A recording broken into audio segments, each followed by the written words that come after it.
सुनील सिंह हमारे साथ जुड़ गए, सीधे उन्हीं के पास चलते हैं। सुनील, यहाँ पर वही बात एक बार फिर से स्थिति महाराष्ट्र में पैदा हो गई जो राजनीतिक स्थिति हमने शिवसेना के वक्त में देखी थी। खुद को असली एनसीपी यहाँ पर साबित करने की कोशिश जो है वो करते हुए नजर आ रहे हैं। पार्टी से निकालने की जो प्रक्रिया है वो शुरू हो गई। कोई अजित पवार का जो धड़ा है वो जयंत पाटिल को निकालने की बात करता है, शरद पवार का धड़ा जो है वो प्रफुल्ल पटेल को निष्कासित करता है। तो क्या कुछ चल रहा है और किसका पलड़ा फिलहाल भारी नजर आ रहा है?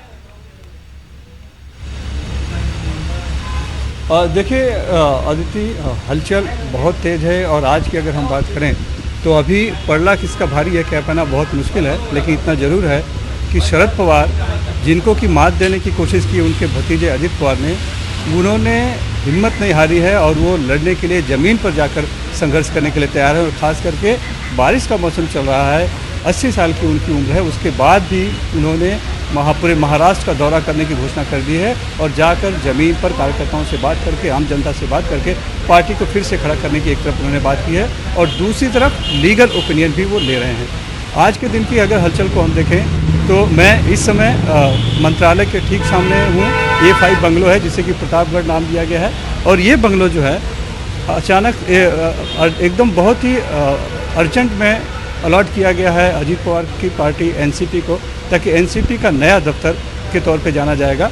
देखिए अभी इंतज़ार हो रहा है, यहाँ पर कुछ देर बाद इसको खोला जाएगा और यहाँ से ही बैठकर पार्टी के एनसीपी पार्टी जो अजित पवार का जो धड़ा है उसका कामकाज यहाँ से चलेगा। और ये ठीक मंत्रालय के सामने है, तो कार्यकर्ताओं को आने जाने काम कराने में कोई तकलीफ ना हो इसका यहाँ पर ख्याल रखा गया है। लगभग 4000 स्क्वायर फीट का ये बंगलो है। हालांकि अभी जब खुलेगा और अंदर जाने को मिलेगा तब शायद अगर मौका मिलेगा तो मैं आपको दिखा पाऊँगी। दूसरी बात है, 12 बजे कैबिनेट की मीटिंग है, तो हो सकता है कि उसके पहले पोर्टफोलियो का पता चल जाए कि किसे कौन सा पोर्टफोलियो मिलना है। खास करके अजित पवार और छगन भुजबल को लेकर एक कौतूहल है कि अजित पवार चाहते हैं कि उन्हें फाइनेंस मिलना चाहिए, लेकिन क्या उन्हें फाइनेंस मिलेगा, वित्त विभाग मिलेगा या नहीं मिलेगा, ये कह पाना मुश्किल है। और अगर उन्हें वित्त विभाग मिलेगा तो एक बड़ा जो सवाल पैदा होगा कि एकनाथ शिंदे का जो धड़ा शिवसेना से जो बगावत करके उद्धव ठाकरे से निकला था, उसके कई आरोपों में से एक बड़ा आरोप ये भी था कि अजित पवार जो है बतौर वित्त मंत्री के तौर पर वो अपने ही लोगों को ज़्यादातर निधि दे रहे थे, विधायकों को निधि दे रहे थे, उसके बाद कांग्रेस के लोगों को निधि दे रहे थे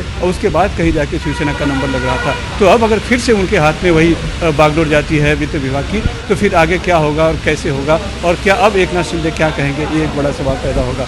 दूसरी तरफ कांग्रेस की भी एक मीटिंग है जो कि कांग्रेस की जो विधायक दल की बैठक है विधान भवन में, और वहाँ पर बहुत महत्वपूर्ण कुछ फैसले जाने हैं। खास करके एनसीपी ने जिस तरह से जितेंद्र अवार्ड को विरोधी दल नेता के तौर पर प्रस्तावित किया है, लेकिन अगर संख्या बल पे देखें तो संख्या बल वो बढ़ जाता दिखाई पड़ रहा है विरोधी दल के नेता इसमें।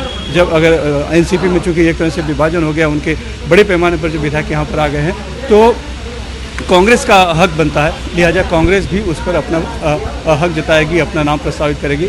तो एनसीपी के लिए एक तो अजित पवार जो पार्टी छोड़कर यहाँ चले आए हैं और दूसरे उन्होंने फिर भी, हालांकि अभी भी खुद को एनसीपी पार्टी का ही कह रहे हैं, एक बड़ी बगावत है। दूसरा जो एलओपी का जो पद था विधानसभा विरोधी दल का नेता का, वो भी उनके हाथ से फिलहाल जाता हुआ दिख रहा है, तो वहाँ पे होगा।